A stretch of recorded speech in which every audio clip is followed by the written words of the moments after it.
Hello बच्चों, good morning. MD Sabir classes में आपका स्वागत है। मेरे चैनल को सब्सक्राइब करें, शेयर करें, लाइक और कमेंट करना ना भूलें।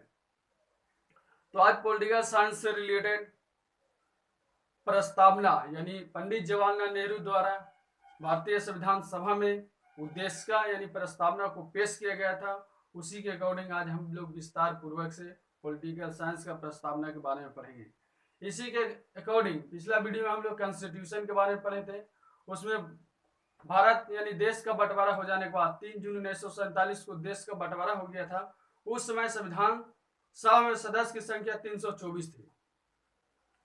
324 में 235, हमारे पिछला वीडियो में 229 है, वो गलत फैमिली से लिखा गया है।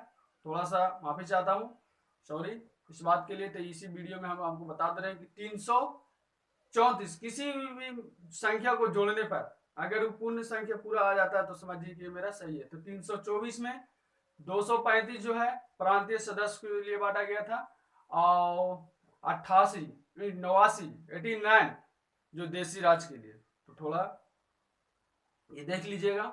आज हम चलते हैं प्रस्तावना के बारे में पढ़ने के लिए। प्रस्तावना से रिलेटेड जो भी क्वेश्चन पूछा जाता है और क्वेश्चन सेट किया जाता है क्वेश्चन सेटर द्वारा, इसी के बारे में पढ़ेंगे। कहने का मतलब है कि भारतीय संविधान की उद्देश्य का प्रस्तावना।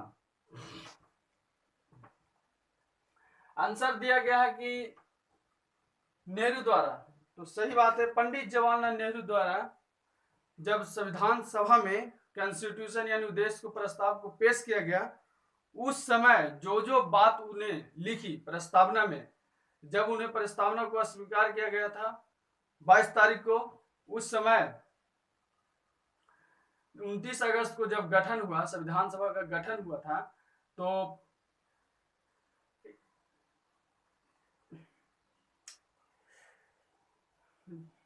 डॉक्टर भीमराव अंबेडकर, सॉरी बात जवान में थी, पेट में जवान में, डॉक्टर भीमराव अंबेडकर को प्रारूप समिति का अध्यक्ष बनाया गया था।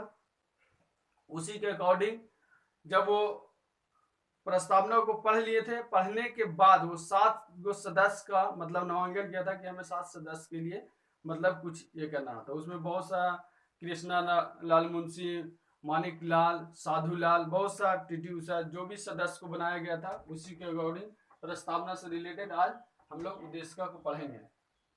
तो कहने का मतलब है कि नेहरू द्वारा पेश किया गया क्या, उद्देश्य का प्रस्तावना को पेश किया गया। उद्देश्य का प्रस्तावना को नेहरू द्वारा पेश किया गया, जो भारत के प्रथम प्रधानमंत्री थे, तब संविधान में शामिल किया। कब शामिल किया गया इनको, देखिए नेहरू द्वारा पेश किया गया किसको, उद्देश्य का प्रस्तावना को संविधान सभा में पेश किया गया, तब संविधान में शामिल किया गया संविधान के 42वां संविधान संशोधन 1976 में।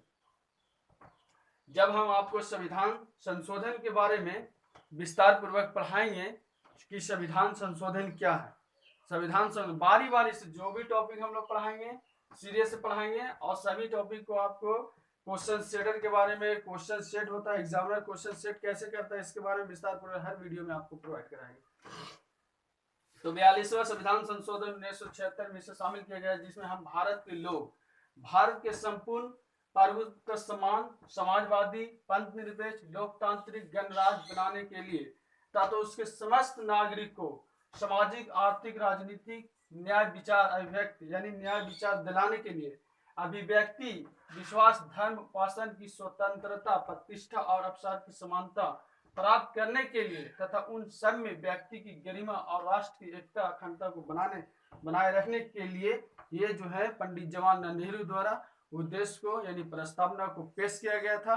उस समय संविधान सभा का यानी देश बंटवारा हो जाने के बाद संविधान सभा का गठन हुआ, उसी में ये इतने बातों को लिखे, और लिखने के बाद इसकी कुछ महत्वपूर्ण बातें हैं जो संविधान की प्रस्तावना की संविधान की कुंजी कहा जाता है।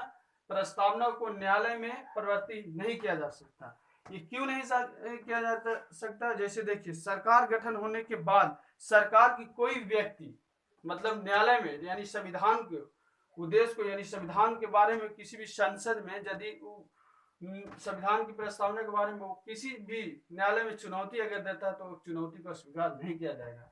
तो यहाँ पर लिखा है कि संविधान की प्रस्तावना को संविधान की कुंजी कहा जाता है।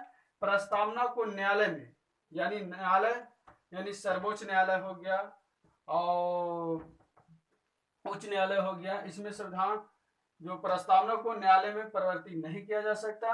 भारत का संविधान एक विश्व का लिखित संविधान है जिसमें आपको अगर एग्जामिनर कठोर, लचीला या अशक्त अगर ये तीनों है तो आप टिक लगा दीजिएगा। चौथी बात कि संविधान में भारत को राज्य का संघ घोषित किया गया, ना कि संधियों का राज्य। यह चीज बहुत इंपॉर्टेंट क्वेश्चन है, पूछ देता है कहीं कहीं पर कि भारत का जो संविधान है भारत को राज्य का संघ घोषित किया गया। ये आज मेरा टॉपिक था भारतीय संविधान के उद्देश्य प्रस्तावना के बारे में। तो चलते हैं बच्चों। देखिए कोई भी क्वेश्चन, जैसे कोई भी हम मतलब वीडियो डालते हैं, यो जो है कम्पिटेटिव एग्जाम के लिए है। जो भी आप एग्जाम कंपटीशन का तैयारी करते हैं वो उससे इलिवेंट है। आप लोग को मेरा वीडियो को कम से कम 2 मिनट टाइम दे करके देखिए कि इसमें क्या है नहीं है, और समझना और पढ़ना कोई गलत बात नहीं है। पढ़ना जो है जिंदगी का अनमोल धन है, पढ़िए, ये बढ़ता नहीं है। ठीक है, चलते हैं बच्चों।